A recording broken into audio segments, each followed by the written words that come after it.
Good morning, everyone. And welcome to today's Sunday service. And today, I'd like to begin with showing this. You know what this is? Okay.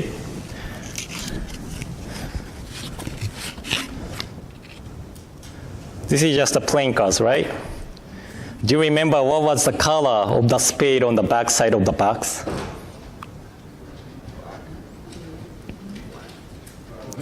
Really? Was it like this? No? How about, was it like this?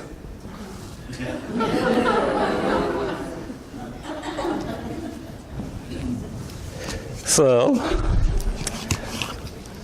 some people thought the spade was red, but some people thought spade was blue, right?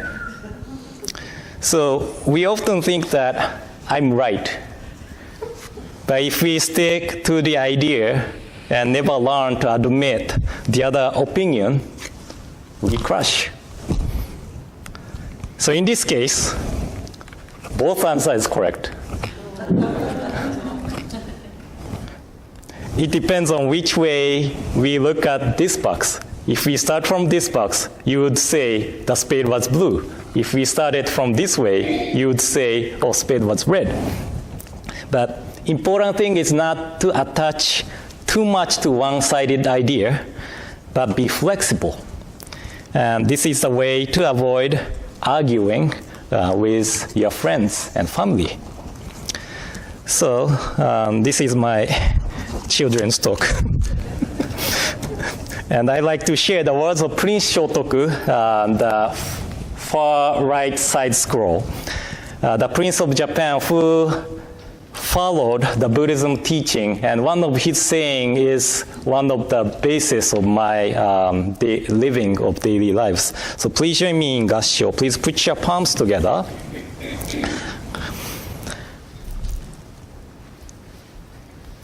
Keep your mind without rust, and don't show anger at your face. Do not get anger, even if others differ from you. Everyone has his heart and opinion. He's right, maybe you are wrong. You are right, maybe he's wrong. You are not necessarily a sage. He's not necessarily a fool. All of us are mediocre people who can distinguish right from wrong without fail. All of us are wise and full, like a ring has no end. Therefore, if others get anger, think about your error. Even if you have a firm opinion, listen to others' opinion carefully. Namo Amida Butsu, Namo Amida Butsu, Namo Amida Butsu, Namman Dabutsu, Namman. So it was a really long day last Sunday. We started chanting club from 9 a.m. and then we had a regular service. Then after that we had Dharma exchange. Then we had a second lecture of free public lecture series. So I was here from 8 to 4 or something. So it was a long day for me. And thank you everyone for helping and attending the lecture. Some of the questions I received was really difficult question to answer right away. So I had to study more and think deeply about the question. So it was a long day and I was exhausted when I get home. But the questions I received gave me opportunity to deepen my understanding. So I really appreciate people who came to throw me tough questions at the lectures. And I think many people come to the lectures to try to figure out what the Buddhism teaching is about. And I am amazed that many people came to the lecture to find out what the Buddhism teaching is about. We had roughly 300 people attending to the first and second lecture combined. So that's amazing. That's amazing, right? But some people may not as patient as they are to sit for 90 minutes to listen to the lectures. One day when I was still at the floor in Sacramento, I received a question like this after one of the events. He asked me, please explain what Buddhism is about in few words. This is a tough question, isn't it? How do you answer it? There, I share the story of traveling monk and the man, my favorite story. I think I shared this story before, but there was a traveling monk and a man asked traveling monk what the Buddhism teaching is about. And the monk shared the verse on Dhammapada, doing no evil, engaging in what's skillful, and purifying one's mind. This is the teaching of the Buddha. And the man said to the monk, what a childish teaching Buddhism is. Even the children know that we should not do bad thing and should do good thing. Then the monk replied, that Buddhism is a teaching to think deeply or investigate why we cannot follow the teaching which even the kids know. So after sharing this story, he didn't say anything. He was probably thinking. And he thanked me and left. I don't know if this story made sense to him or not, but important thing in this story is that knowing and what we are capable of doing is different thing. There's one precept called no telling lies. No telling lies. This is specifically for the one who says something like, I attained enlightenment, I became Buddha, without really attaining it. Okay? But let's bring this down to the daily level. We know that we should not tell lies. But we often tell lies, especially to the children, don't we? No? Aoi, my daughter, often says something interesting. When it is hot day, she say she doesn't like sun because it makes her too hot. Then I tell Aoi, the sun is mad at you by saying you don't like sun. I'm just trying to tell her or teach her not to say I don't like something so easily to avoid hurting somebody's feeling. But the sun is mad at you. It's obviously a lie, right? So this is small lie, but lie is a lie. So following these precepts of no telling lies, I know that I should not tell a lie, even it is a small thing. But sometimes it is hard to follow. So knowing and what I am capable of doing is totally different thing. Well, I was not planning to talk about this story, but I was thinking, what if I really have to explain Buddhism in simple explanation? What would you say? What would you say? What would I say? Then I thought, I would say it is a teaching to turn our ideas. It is a teaching to turn our ideas. As I shared before, we always focus on me, right? Do you remember this one?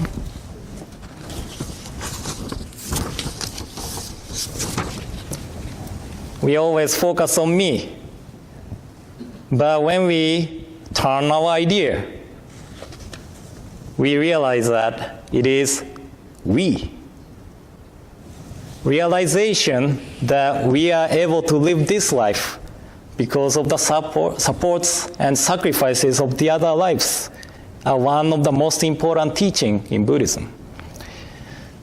And the other day, I was at home. I found Aoi's writing saying, "Mom." And when I looked at it, I really thought, all the moms are amazing. Do you know why? If I flip it, it becomes wow, right? So mom is amazing because if it's wow. Anyway, simply saying, turning our idea is what the Buddhism is about. However, we, Shin Buddhists, don't take credit for turning our idea. We understand as our mind was cultivated by Amida Tathagata, the Tathagata of infinite wisdom and compassion. And as I shared before, the Sanskrit word Tathagata is combination of two Sanskrit words, Tata, suchness, truth, reality, and Agata, come.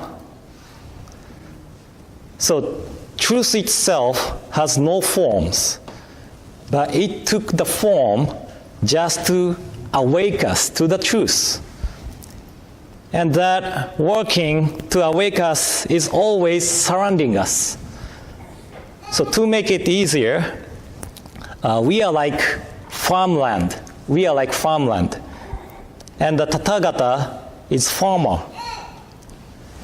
As the farmer cultivates the farmland, Tathagata cultivates our mind to make us realize the true reality of ourselves, the truth of our lives, and the importance of living with wisdom and compassion. There are many things that will change the meaning if we turn our ideas, or if our idea turns.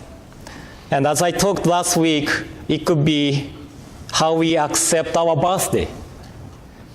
It could be how we accept the separation from our loved ones. When we encounter the working of Tathagata, we realize that welcoming our birthday is actually the result that we were able to live till today by the support and sacrifices of the other lives. When we encounter the working of Tathagata, we realize that the physical separation from our loved ones does not mean they disappear from our lives, but they became the working to cultivate our mind to nurture the understanding of impermanence and interdependence. So I could say that the Buddhism is a teaching of how we accept people and things around us. And one of the Shin Buddhism scholars, late Reverend Junen Kiritani, said, the way of speech could be the cause of trouble, but how we accept the speech could be the cause of avoiding trouble. So I think this is an important way of accepting the other's speech in our daily lives. If we are attached to our self-centered thought, it becomes the cause of trouble. When I came to the United States as a trainee of overseas ministers in 2009, I had an opportunity to share a Dharma message at one of the temples in California. And after the message, one lady came up to me and said, "Sensei, you have too strong accent that I couldn't understand what you were saying." So I said, "Oh, I'm sorry. I will practice English," with a smile. But in my mind, I was thinking, why she had to say this face to face? English is my second language, and what if she had to speak Japanese in front of people? She can speak as I speak English. But later, I started to think that probably many people were thinking the same way as she did, but they didn't want to say it face to face. But the lady gave me an opportunity to focus on what I need to focus on. I needed to practice English. That is why she came up to me and said, "Sensei, you have too strong accent." Then I knew, oh, I have too strong accent, so I have to work on it, right? So I began to accept her words as a words of encouragement to practice English. And now I am here in the United States since 2011, and I still have critical comments sometimes, but my English is improving, I hope. So if I attach to the way of thinking as English is my second language, so I don't need to practice, then I had no chance to be here. The lady's word gave me an opportunity to turn my idea. So how we accept is really important thing, rather than attaching to one's self-centered idea. But I want you to remember this. It doesn't mean I want you to be critical all the time. I love compliments.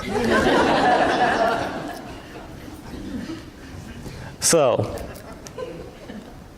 how we accept is important doesn't mean we can say whatever we want to say and ask the others to turn their ideas. It is important to reflect on our speech and rethink the way of speech if we say harsh words to someone. So if both speaker and listener be mindful of each other's feeling, I am sure that we can avoid trouble of being involved in arguments. So thank you very much for coming today, and I hope today's talk gave you something to think about and bring back home. So in closing, please join me in Gassho. Please put your palms together, and I will share the words of Prince Shotoku once again. Keep your mind without wrath, and don't show anger at your faith. Do not get anger even if others differ from you. Everyone has his heart and opinion. He's right, maybe you are wrong. You are right, maybe he's wrong. You are not necessarily a sage. He's not necessarily a fool. All of us are mediocre people who can distinguish right from wrong without fail. All of us are wise and full, like a ring has no end. Therefore, if others get anger, think about your error. Even you have a firm opinion, listen to others' opinion carefully. Namo Amida Butsu. Namo Amida Butsu. Namo Amida Butsu. Namanda Butsu. Namanda Butsu.